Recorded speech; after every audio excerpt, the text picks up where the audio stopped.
Monsieur le Président, merci de me recevoir dans vos bureaux au niveau de la communauté du Saulnois. Je suis très heureux de vous présenter aux internautes. J'ai quelques questions à vous poser, bien sûr, au niveau de la communauté commune du Saulnois.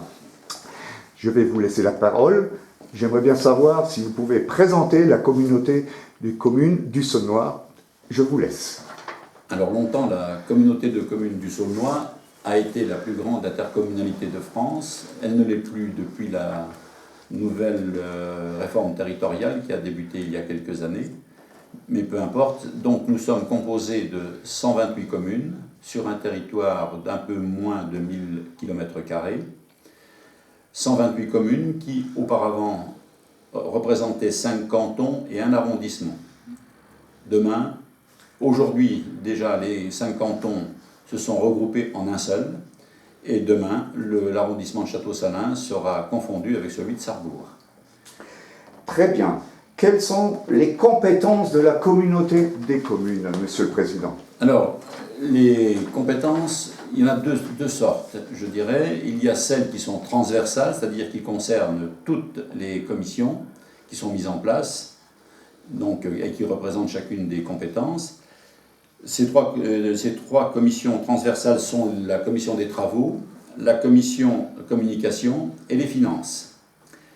Nous avons ensuite un ensemble de 7 autres compétences maintenant, 7 autres commissions, la commission des ordures ménagères, le SPANC, l'économie, l'aménagement de l'espace et l'habitat, y compris la fibre à l'abonné, l'agriculture, la culture et le tourisme, la petite enfance, et depuis le 1er juillet, nous sommes dépositaires d'une nouvelle compétence qu'on partage avec Morhange, avec la communauté de communes du centre mosellan, à savoir l'ADS, qu'on appelle l'ADS, autorisation du droit des sols.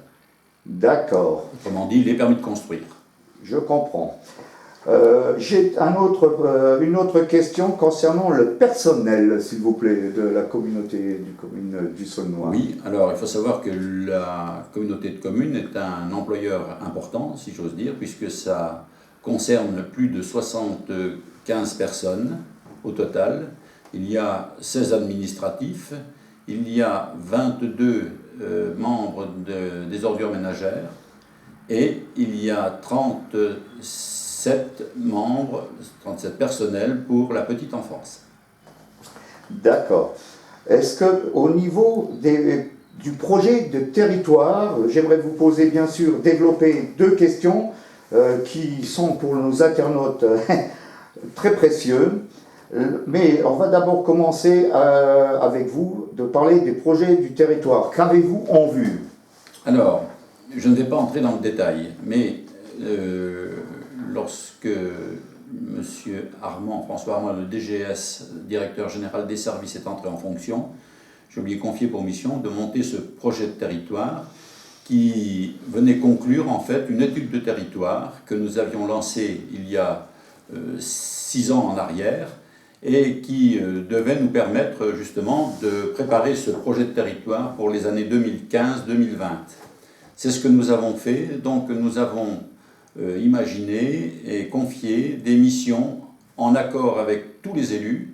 On a organisé un séminaire en novembre dernier pour ce faire. On a donc organisé nos travaux, si j'ose dire, nos grandes lignes directrices de travaux jusqu'à l'année 2020, dans toutes les compétences. Voilà ce qui intervient à travers ce projet de territoire. Alors je ne vais pas le décliner matière par matière parce que ce serait long et fastidieux. Donc je demande aux personnes qui sont intéressées de se reporter sur notre site internet, lequel permet de se rendre compte de toutes ces perspectives. De ces projets. Je vais essayer de développer avec vous en petit, on va dire très petit, concernant les ordures ménagères. Je sais actuellement, puisque je suis natif du Saulnois, mais je vais vous laisser la parole, que vous expliquez un peu à nos internautes. Oui, alors là, évidemment, on aborde le problème de la redevance incitative. C'est-à-dire que par la loi, nous sommes tenus de mettre en place une redevance incitative pour diminuer le volume produit par les familles en termes d'ordures ménagères. Ce qui donc nous a conduit depuis 2 ans à préparer un projet qui est en train de se finaliser, puisque à partir du 1er juillet 2016 seulement, nous commencerons à être intéressés par la facturation nouvelle.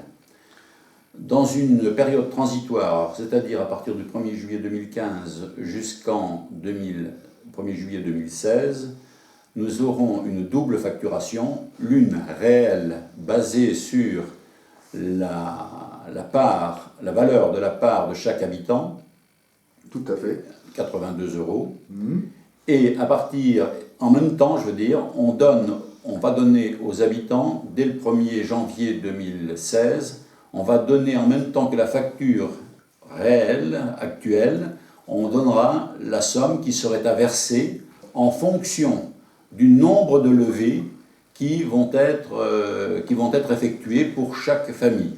Parce que ce qu'on incite, redevance incitative, inciter les gens à disons, présenter leur bac devant chez eux le moins souvent possible. C'est ce que je remarque depuis quelque temps, vu que j'habite dans un village. Effectivement, il y a beaucoup de bacs qui sortent de moins en moins. C'est très très bien, j'en suis satisfait aussi.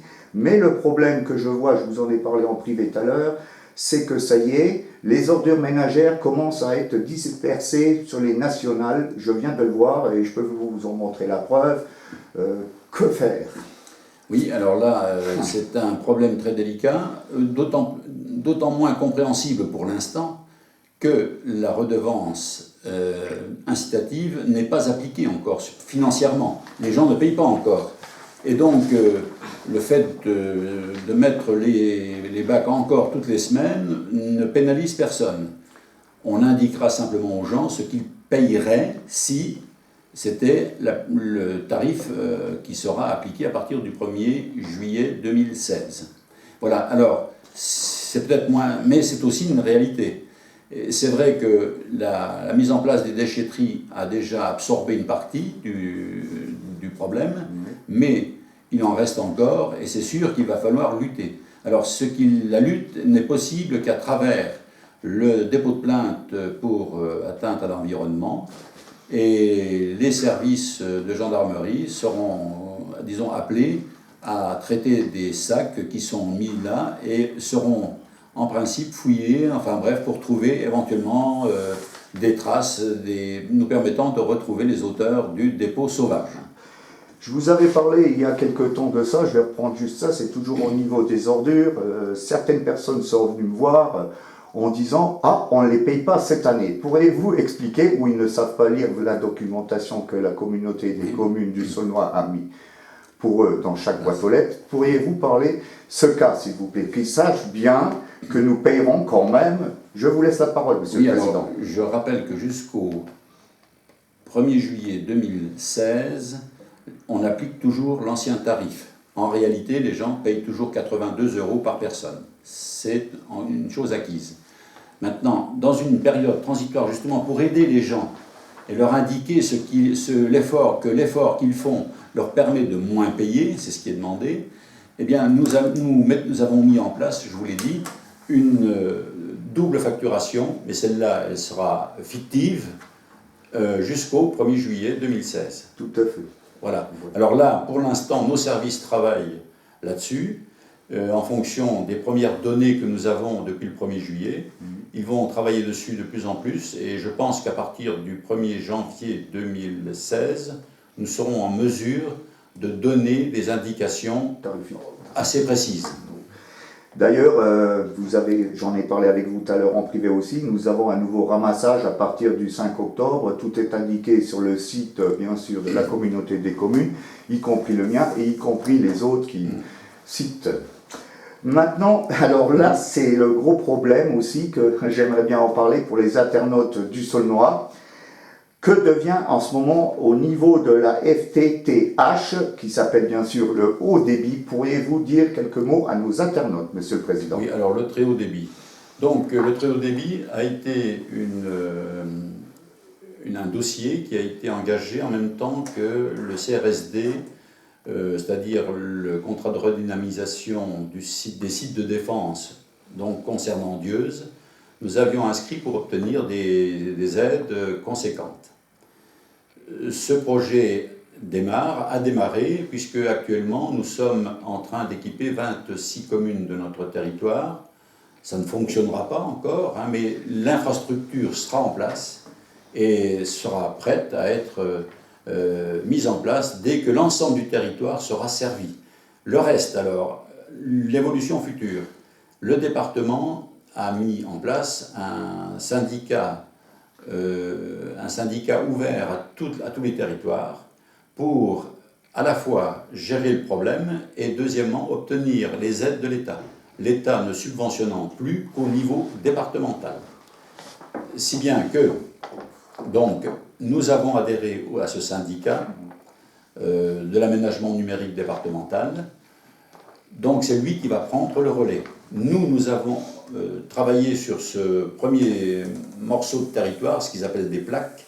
Sur cette première plaque, concernant 26 communes qui étaient en zone blanche, c'est-à-dire qu'il n'y avait pas de communication du tout. Et à partir de là, donc nous on l'a fait parce que c'est nous qui étions dépositaires des subventions européennes et autres qui étaient conséquentes au CRSD. Et donc maintenant, nous allons passer la main au syndicat de Moselle. Et nous ne savons pas exactement quand ce service se mettra vraiment en route.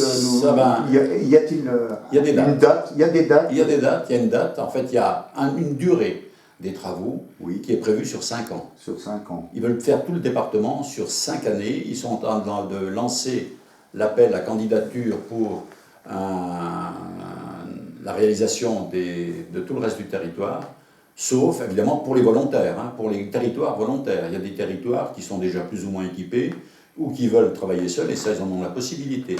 Mais le département a pris tout le reste des territoires, donc les volontaires ont adhéré à ce syndicat, et maintenant c'est le département qui gère, qui va gérer les chantiers, etc. Actuellement, les travaux se trouvent où au niveau justement de... Eh bien maintenant nous en sommes pratiquement, l'irrigation des 26 communes est terminée pratiquement, sauf le nœud central, le NRO, ce qu'on appelle le NRO, tout à fait, le nœud de raccordement, qui va être aménagé, puisque c'est à Dalin que ça se passe, hein, et que donc le local va être aménagé pour abriter ce nœud de raccordement optique. D'accord, merci Monsieur le Président. Et pour finir, j'ai un gros point aussi qui est... J'aimerais bien savoir quelles conséquences a la loi Le Nôtre au niveau de la communauté des communes du Saulnois, Monsieur le Président, pour conclure, et puis voilà. Alors, la loi Nôtre. La loi Nôtre est en fait une réorganisation complète du territoire national sous forme de territoire. Alors, les territoires, pour éviter justement au départ ce qu'on appelait le millefeuille administratif, c'est-à-dire l'État, les régions, on descend le département, les intercommunalités, les communes. Depuis longtemps, on a parlé des couples région-département, on a parlé du couple intercommunalité-commune. Alors, à l'heure actuelle, on veut donc simplifier cet organigramme. Alors, la volonté première, c'était supprimer les départements, déjà. On est revenu là-dessus. On ne lui confie pratiquement plus que l'aide sociale, mais il a conservé encore transitoirement les routes et puis quelques autres compétences, mais on lui a enlevé, ce qui est important, de même qu'à la région, on leur a enlevé la compétence générale. Seules les communes ont encore cette compétence générale, c'est-à-dire qu'elles s'intéressent encore à tous les domaines. Concernant l'autre couple, le couple commune-intercommunalité, là c'est tout à fait différent. On est en train d'inverser complètement le rapport qui existait auparavant, à savoir, avant c'était les communes qui confiaient la compétence à la communauté de communes, comme à un syndicat. Tout à fait. Voilà. Alors que maintenant, c'est l'inverse. Directement, l'État va nous confier des compétences à exercer. La première qui a été faite, c'est l'ADS, l'autorisation des droits des sols, c'est-à-dire la délivrance des permis de construire, des certificats d'urbanisme et autres. Depuis le 1er juillet, nous avons recruté du personnel, obligatoirement. Nous avons, avec la communauté de communes du Centre Mosellan, nous avons recruté du personnel. La communauté de communes du Centre Mosellan a mis à disposition des locaux. La communauté de communes qui avait du mobilier a pu, disons, équiper les bureaux. Et donc maintenant, nous allons fonctionner ensemble. C'est un des aspects, et nous avons travaillé pour cela ça fait 1 an que nous sommes sur ce thème de l'ADS, et que maintenant, vraiment depuis le 1er septembre, là, ils ont quitté leur bureau, anciennement DDT, Direction départementale des territoires, pour venir s'installer à la communauté de communes du Centre Mosellan. Et l'inauguration pour l'ensemble des maires participants aura lieu le 24 septembre, si je ne me trompe pas. Merci. Voilà. Alors là, c'est l'ADS. Mais déjà, dès maintenant, on a des projections. Toutes les, je ne vais pas donner le terme qui concerne ces domaines, mais c'est tous les lieux humides, les zones, les SNIEF, c'est-à-dire les zones naturelles et qui présentent un intérêt faunistique et floristique. Et donc nous allons devoir prendre, c'est ce qu'on appelle le GEMAPI. Alors nous allons devoir prendre ça en 2017. En 2018, il est prévu que nous prenions certainement l'eau et l'assainissement, peut-être en complet, et les ordures ménagères. Mais ça, nous l'avons déjà, donc nous sommes déjà organisés de ce côté-là. Mais en ce qui concerne l'eau et l'environnement, ça veut dire que nous allons gérer sur le territoire tout ce qui est géré actuellement par des syndicats, soit internes au territoire, exemple Château-Salins, soit externes, exemple d'Elme par exemple, qui est raccordé au syndicat des eaux de Basse-Vigneulles-Folquemont. Donc tout ça, il va falloir mettre ça en place. On ne sait pas encore exactement dans quelles conditions, mais c'est l'orientation qui est donnée à l'heure actuelle. Voilà. Il faut dire aussi que déjà depuis un moment, on essaye à côté des privations financières qui nous sont imposées, on essaie de réduire le rôle des communes et surtout l'importance des maires en voulant leur enlever des compétences de police. Voilà, par exemple. J'allais en venir. Que va venir les communes et nos maires? Voilà, j'allais en venir, monsieur le président. Tout cela, c'est vrai que ce couple-là, on est en train de bien sentir qu'on vide les communes de leur substance, on renforce, si j'ose dire, la communauté de communes, les compétences de la communauté de communes, ce qui veut dire qu'à terme, on parle actuellement de mutualisation. On nous a demandé de rédiger un mémoire sur la mutualisation, qui est en fait le rapport que l'on a avec les communes, etc. Donc on est en train de préparer cette je ne vais pas dire mort, mais c'est presque ça. Pour moi personnellement, en tant que citoyen, c'est mort de la commune, je le dis entre parenthèses. C'est d'ailleurs pour cela que certains symboliquement ont placé sur le panneau d'entrée et de sortie d'agglomération des crêpes qui sont le symbole d'une mort annoncée des communes.